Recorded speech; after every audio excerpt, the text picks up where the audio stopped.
আপনাৰা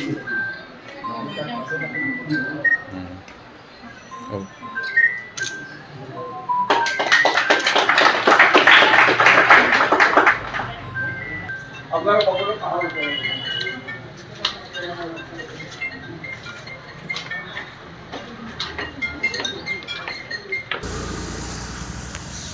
ওই সাইডে বুঝা বাবা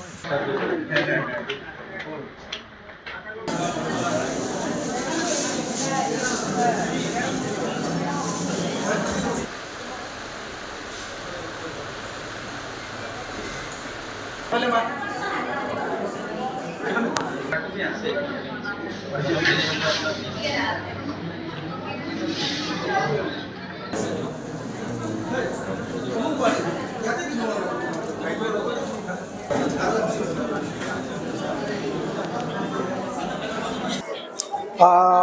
প্ৰথমতে আপোনাক সকলোকে ধন্যবাদ জ্ঞাপন কৰিছোঁ।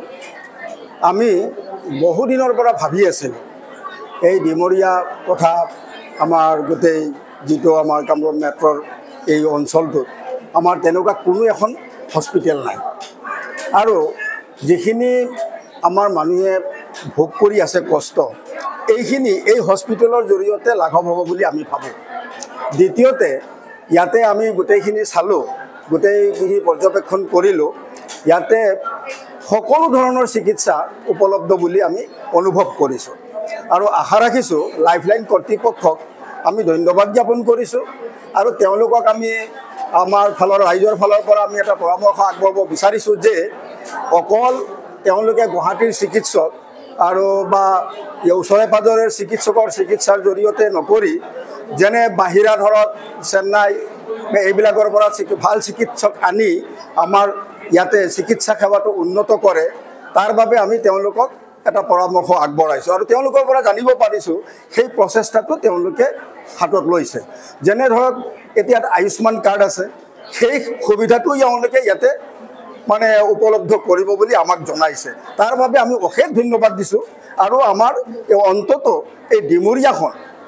আমাৰ এই হস্পিটেলৰ জৰিয়তে বহুত উন্নতিৰ পথত আগুৱাই যাব বুলি আমি আশা কৰিছোঁ। ওই সাইডে বুঝা বাবা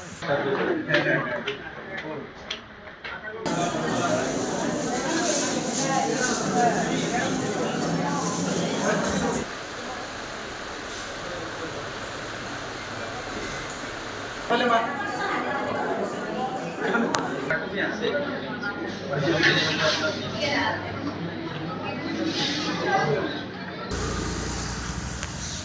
ওই সাইডে বুঝা বাবা